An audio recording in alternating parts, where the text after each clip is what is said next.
Hello, everybody. Josh Neighbors here, Locked On Big 12 podcast. We are previewing the Baylor Bears in this episode. Our 2022 team previews roll on. We have finally hit the teams that are in the league this year, and we have to start off with the team that won it last year and the team to pick that was picked to finish number one this year. So Dre Toll is going to help us out. We're going to preview Baylor football in 2022 right after this. You are Locked On Big 12, your daily podcast on the Big 12 Conference, part of the Locked On Podcast Network, your team every day. Once again, Josh Neighbors here, joined by Drake Toll of Locked On Baylor. Drake, how are you, my friend? Dude, I am as far from Texas as you could possibly get in the Continental 48 right now, and I am having withdrawals as we speak, but I had a conversation with someone today about football season and how we're like 23 days away or whatever it is. I'm not very good at math. I'm a journalism major. But we're on the cusp of football season. And I don't think as a Baylor fan, you could be more excited about 2022. Yeah, man. I mean, it's coming up. And I know you folks in Texas love your high school football. I'm about a month away from calling my first high school game, which, it's once that starts up, it's time for college. And once college gets going, it's time for NFL. So it just kind of all rolls into it. And I guess with Baylor, it's really interesting because you have to start with last year when you talk about this year, right? I mean, yeah. I think the idea is, can you parlay what happened last year into this year and into beyond? And I don't think necessarily the reputation of the conference is staked on that happening, but I do think there's a certain element of what happened last year was awesome with Oklahoma State and Baylor, considering what was happening with Oklahoma and Texas. Yeah. And it would be really awesome if that kept going. So do you think that there's, I'm not saying the team feels this or anything, it's just two guys talking, but you think there's kind of conference-wide pressure for Baylor to be good once again, to make sure they hold off Texas and OU, but also they present that image moving forward? They are or can be considered a national power. Yeah, in a way, I think it falls on every single team to prove that without Texas and Oklahoma, this conference can still be competitive, not just with each other, but on a national scale. So Oklahoma State going and winning a New Year's Day game last season against Notre Dame was huge. Baylor going and winning the Sugar Bowl against Ole Miss, also huge. How well can these brands stick together nationally when OU and Texas, your two biggest moneymakers, are gone? Baylor is a part of that. Do I think that they are the cornerstone in that? No. If Iowa State, Kansas State, Oklahoma State are the only three teams to win Big 12 titles for the next 15 years, they do so successfully, especially beating teams outside of the Big 12. I don't know if anybody's going to care that it is specifically Baylor being successful. But if every team can stay out of the Kansas cellar, if there can only be one Kansas, that's the key to the Big 12 still being respected across college football. Why is the Pac-12 dying right now? Why does nobody care about the Pac-12? They have like 7 Kansases. The whole bottom half of the conference can kick rocks. No one cares. They literally put them at 1 a.m. I think they'd resent that, but okay. Probably so, but they literally put them at 1 a.m. so that people would watch their football games. Like, we're going to call it after dark, and it's going to make money now. And it doesn't. So I don't know if it's Baylor being necessarily a successful program, but it's at least treading water. And Dave Aranda is going to do so much more than that. So for me, hell yeah, let's go win some freaking football games. In the grand scheme of things, too, I think a healthy Baylor only helps the core of the Big 12, as it would for any of these teams being healthy. So, let's just talk about this group this year. Do you think they should have been picked?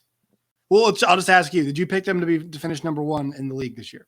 In my second year as a voter for the Big 12, it was my first year to pick Baylor as the number one team in the Big 12. I felt like a homer. When I did it, when I filled it out, I was like, is anybody else going to do that? And I'll be honest with you, I thought the answer was no. I was actually kind of surprised that Baylor was number one in the Big 12. I don't know if you were too. Not shocked. Yeah. I mean, here's the thing. It's like Oklahoma's run this league for so long. Yep. That I think they deserve that respect. And also, I'll tell you this, Drake, like their schedule is really easy. Right. That's kind of why we're, because I think the thing about this league this year, it's so even. That's the one thing about, and I think this is going to hurt us, the national conversation overall.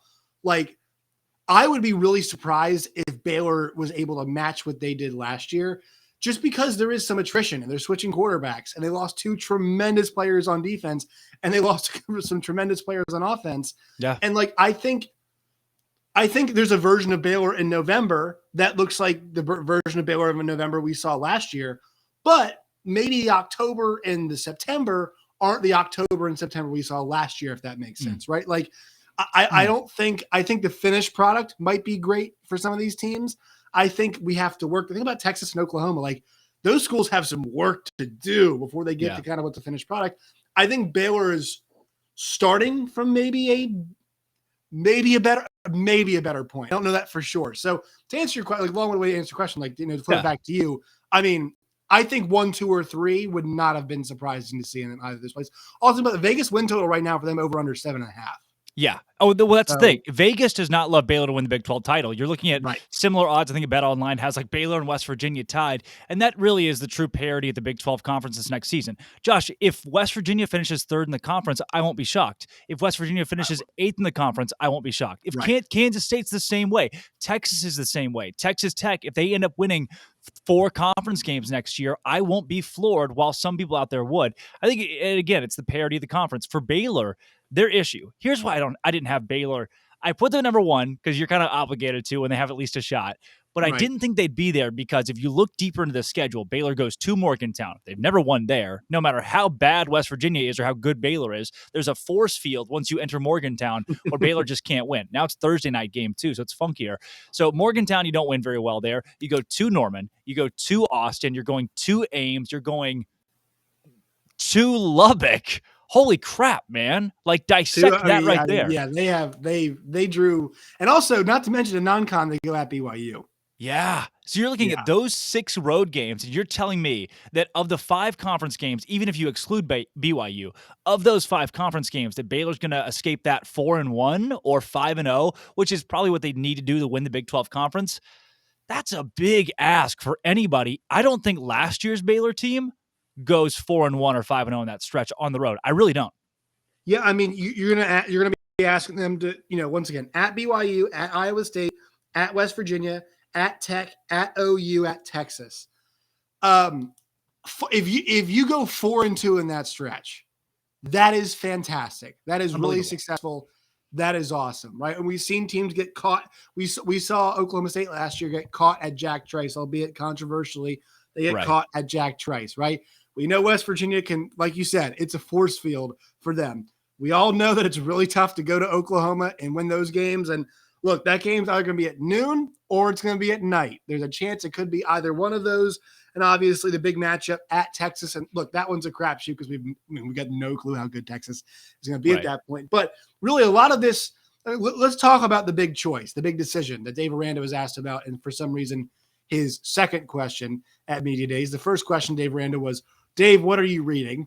The second question was, tell us about your quarterback situation. That should have been flipped.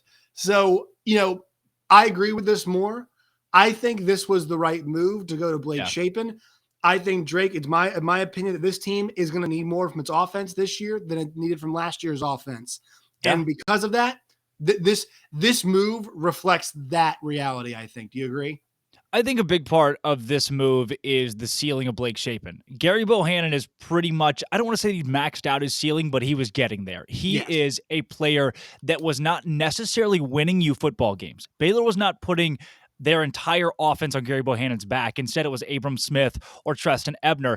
Gerry, at the same time, wasn't losing you games, except for TCU that we don't have to talk about, or Oklahoma State on the road.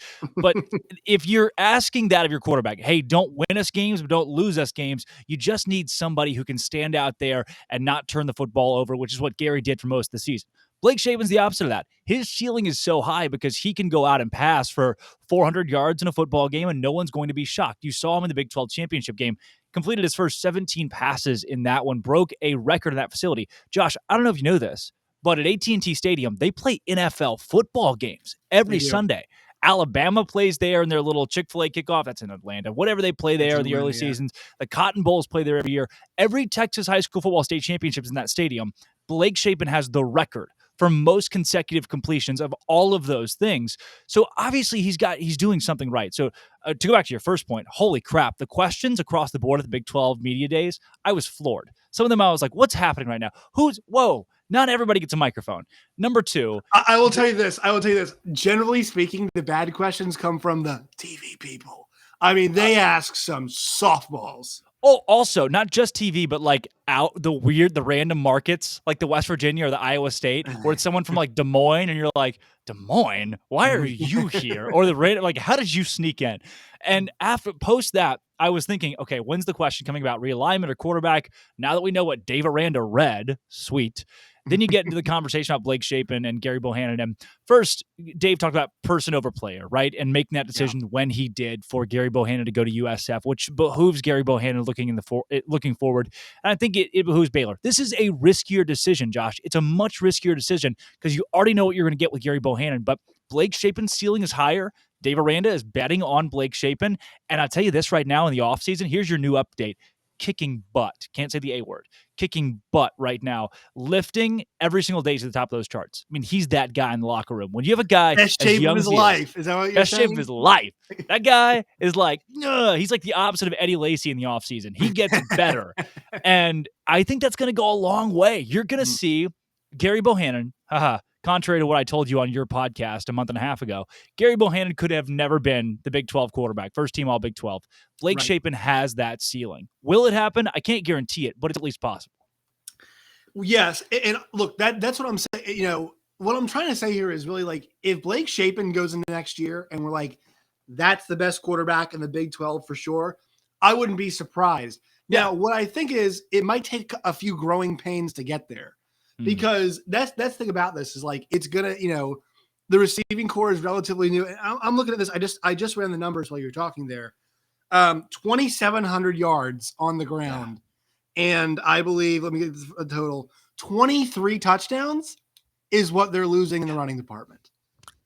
Yeah, no, that's not good news. Thank you for saying that. Here is the good news. 2,700 yards on the ground and 23 touchdowns? Yes. You get 2,700 yards on the ground and 23 touchdowns back via your offensive line. So Xavier Newman-Johnson, that's a guy that you lose, but at the same time, you get back Khalil Keith, Grant Miller, Connor Galvin, and Jacob Gall, and Xavier Newman-Johnson probably is going to be replaced by someone better. So your O-line is going to be even better than it was as the best O-line, according to PFF, which I hate PFF, by the way. I can't say that. I don't hate anybody. Yeah, that's Jeff Grimes' effect, right? Because, I mean, that offensive line was, you know, really bad in 2020, and they overperformed there in 2021. Horrible. And so I think their true value is somewhere in the middle. And Absolutely. probably on the higher side, right? And that Eric Mateos, Jeff Grimes done that's like Flip My House, Fix It Up, or whatever they did day one. They came in and they're like, we're just going to change everything. And it worked.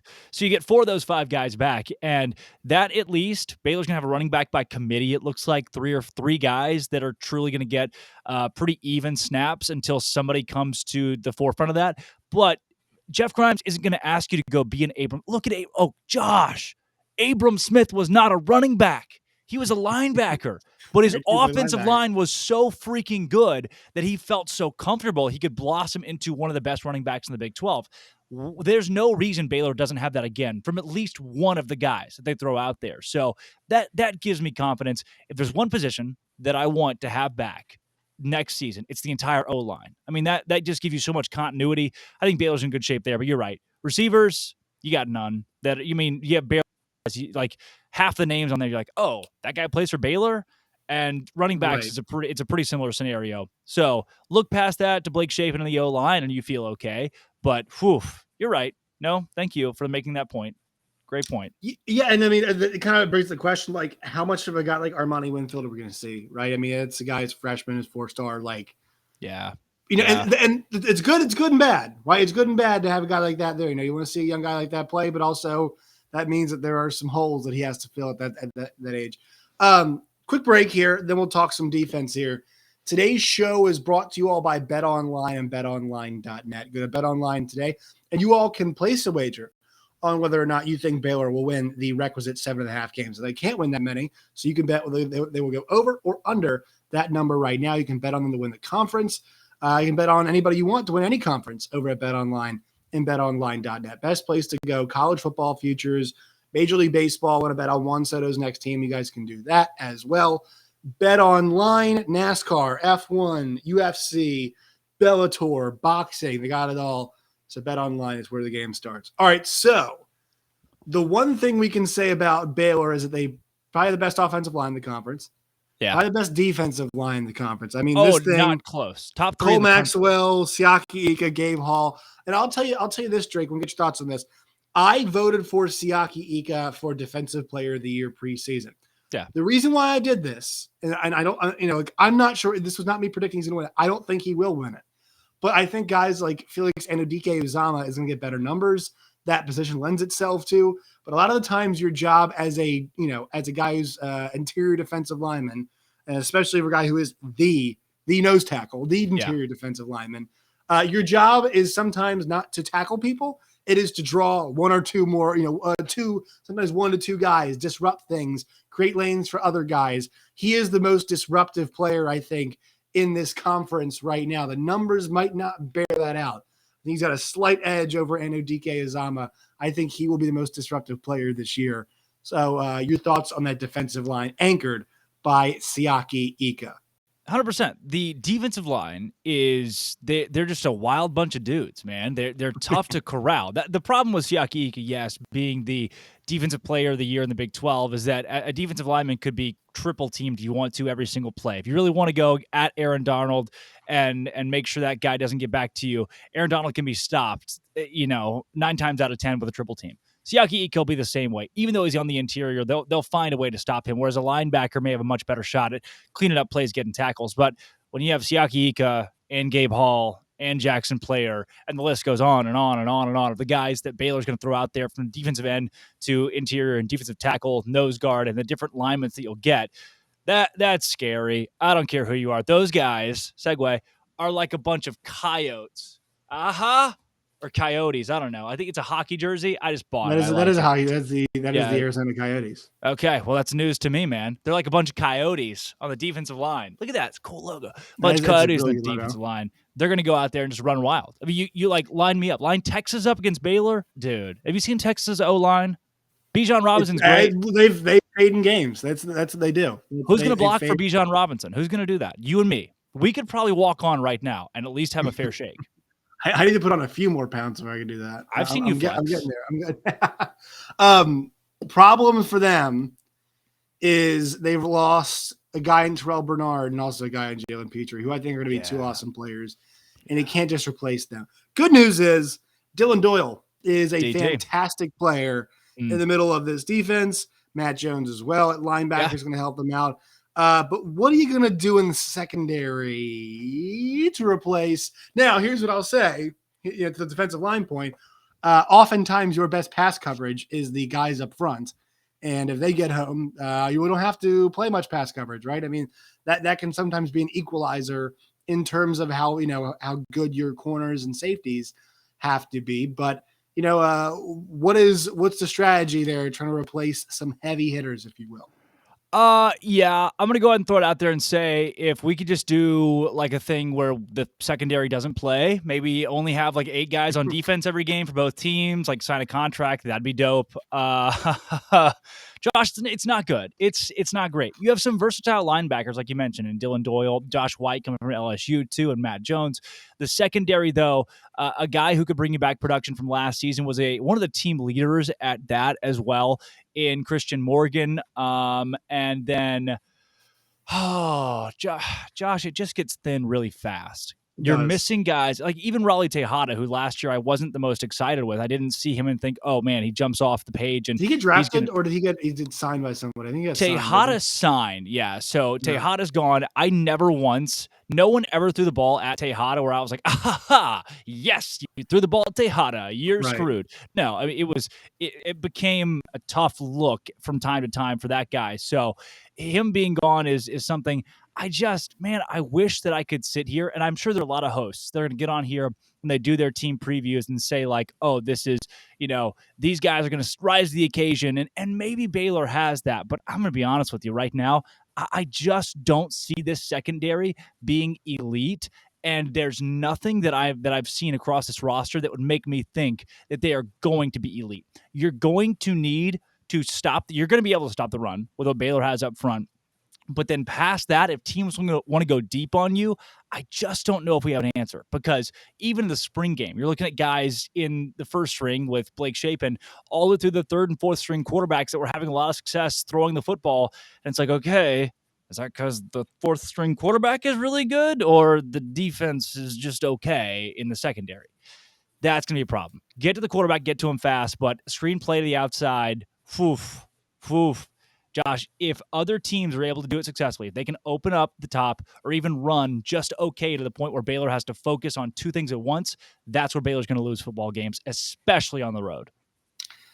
All right, so Drake, I ask everybody this prediction. What do you think the Baylor Bears end up record wise? I'm kind of trending towards 8-4. I think 8-4, and I'm not sure it's like I don't think it's a bad 8-4. I don't think it's 8-4. You should be like, I know Baylor fans might be disappointed, picked to finish first, but like them being picked to finish first, as you and I talk about it, that's a huge reputation one. It's what it is. That's Dave Aranda built something that people are really impressed by. And look, I'm not saying this roster can't do it, but like maybe 2024 or 2023, excuse me, is the year that we're like Baylor. I think there's a chance, and I think maybe they're building towards that. What are your thoughts on them maybe building towards that big year next year? I know they're going to lose some, but especially on offense, I think they need a year to reset. Yeah, first shout out Al Walcott too, defensive quarterback. Yes, guy's going to be solid. I like Al Walcott. Schedule-wise, though, for next season, game at BYU on the road. There's where I'm going to be honest, Josh, Baylor could go 11-1 next season. I wouldn't be surprised. I wouldn't be like, oh my gosh, call the press. This is insane. Baylor could go 7-5 next season, and I'm telling you, I would still not be shocked. Not because they are a true 7-5 football team. They played all 12 games at a neutral site. They're probably 10-2, but Baylor has struggled on the road. Dave's going to have the guys ready to go on the road and play, but it just seems like that weird historical thing where there's not really been a point in time where Baylor's just been like, they're world beaters anywhere they go.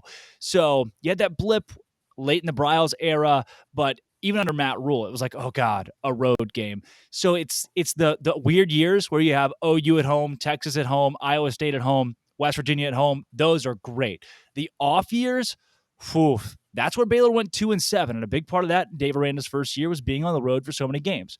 So now I've given you the 7-5 to the 11-1. I think the ceiling is 11-1. I don't see Baylor going 12-0. I'm going to meet it at 9-3. I feel like that appeases both of those. So Baylor at 9-3, I think your losses probably come. I think Baylor does end up going to BYU and getting a big win. If they lose that, I'm worried. So? I think they might get smoked in that game. They could. I think there's a chance they might get smoked. 8:00 game to 8 p.m. That's game. that's kind of, it's like, it's you played Albany in game one, right? Exactly. Right, so what's your big preparation? The reason I think they probably sneak away with one at BYU is just still the talent gap there. You saw it last season. When BYU came to Baylor, you could tell those guys were gassed in the third and fourth quarter. There is a difference. I don't know if it's as pronounced. I agree. I think I believe. I think the skill positions. I think BYU is really good. I think their offensive line got a little bit better too. So. Definitely, and that's in the trenches. By the way, that might be the game I'm most pumped for in non-conference. Like, I know Texas Alabama, we're all ready for it, but like that game is going to be awesome because also it's going to be a conference game. It's going to be upcoming. Oh, sell out! They'll sell it out. It'll be they'll do like a whiteout. Awesome. Yeah, it'll be. And Baylor is going to be probably top 15 going into the year, right? I mean, they're going to get overranked. We all know how this stuff works. Like preseason rankings are a joke. But like the fact that Baylor is going to have a big number next to his name or smaller number, which is better number next to their name. Going to be exciting at a place like Provo. Yeah. Oh, I think Baylor is definitely. I see them coming in the 18 to 12 range, somewhere in there. 12 on the high end, 18 on the low end. I've seen them at top 10 for like big game boomer, but it's big game boomer. I like the guy, but the AP poll does not reflect anything that he's ever done in his life. And so looking down the schedule, though, that BYU game's huge. You lose that game, you might go 7-5. That may spiral you into not being able to win on the road. But across this schedule, I do go 9-3 with losses. I think out of Texas, what we already mentioned, those 5 games, the Texas on the road, Oklahoma on the road, West Virginia on the road, you go to Tech and to Ames, Iowa. I think Baylor goes probably 2-3 in that stretch, or if 3-2, they slip up like they did at TCU last year against one of those random teams. You're like, shouldn't have lost that one. Yeah, it was terrible. People forget about that. That was a bad game. That was a horrific loss. Baylor could do against Chandler Morris, who was not good again, by the way. He just stopped being good after that. So I truly believe, Josh, 9-3 is where Baylor's going to sit next season, but in a respectable 9-3. Just because you're going to the Alamo Bowl, don't get upset. It's okay. Probably going to miss the Big 12 championship game. That's fine. I want Baylor to go 12-0. Nobody out there I'm going to get hate mail. People are going to tweet at me about this. But here's the thing. This is not supposed to be some biased preview. I'm trying to give the folks an honest read on this team. So Drake, what they want is your honesty. So yeah, look on Locked On Baylor, you can preach to the choir. On here, we want your honest, sober thoughts. So we appreciate your candor here on Locked On Big 12. Well, I'm telling you, Josh, other people are going to be like, oh, our team's going to go 11-1. And you're like, you're Kansas, man. You can't, please, you're Kansas. So I'm trying to be as reasonable as possible. I say, Josh, last season I said 6-6, and Baylor went 10-2. I did the same thing too. Yeah, Baylor went 12-2 overall. I said 6-6. So I hope I'm wrong at 9-3, but if I'm not, I'm still happy. Josh, did you know this? Baylor was very bad at football for a very long time. Did you know that? I heard. And even recently they had some bad years in there as well. Crazy. Drake, where can people find you and your work on all of its variety? That right there, at Drake Cetol. Almost more importantly, though, at Locked On Baylor on Twitter. Twitter is the biggest avenue, in my opinion, for spreading Locked On news and stuff. SEO, YouTube, all that stuff is great, but Twitter's where you build your actual following and a base of people that keep up with you. So if you'd love to keep up with Baylor, or you love Baylor, or you love college football realignment and expansion, we are doing a ton of that right now. Content out the wazoo. Also, on Wednesday, we made a case of why Blake Shapen will be the Big 12 Offensive Player of the Year. Come prove us wrong at Locked On Baylor on YouTube or wherever you find your podcasts. That's a bridge too far for me. We appreciate your time, Drake Toll. Thank you so much, man. Dude, always a pleasure. You got to invite me to more of your little round tables that you guys do, your little exclusive round tables. We were picked first. You weren't godfathered in. I mean, look, here's the thing. We're gonna lose John. We're gonna lose John Williams, right? It's happening. We're gonna lose John, obviously, to the SEC. Yeah. Right. John is out the door. So there are going to be, and we're losing Jonathan Davis as well, who's come on that sometimes too. So I like that guy. But we have an even distribution right now. We have Jake Hatch, who is Locked On Cougars, an incoming team. We have Steven Simcox of Locked On Horned Frogs. When his internet works. A current team. And then we have John Williams, Locked On Sooners, an outgoing team. 3 separate perspectives there. And so when those guys play ball, I play ball with them. There are opportunities. Don't act like you get left out. I've extended the olive branch. All right, you'll be there. I've been like 3 of them, and I kicked butt. And then you were like, "No, Baylor's too good." No, there was the one where you made the point about, I forget what it was, but yeah, Gerry Bohanon being the best quarterback in the Big 12. No. You made the point about, there's that one too. You made the point about not having a conference championship game in the Big 12. Oh, yeah. To which I replied, that is what got the conference not included in the college football playoff when TCU and Baylor were vying for that spot. 1 true champion when they had 2 true champions. 3 letters, Josh. SEO. You just got to say stuff sometimes, and it works. All right, Drake. Thanks so much, man. I love it.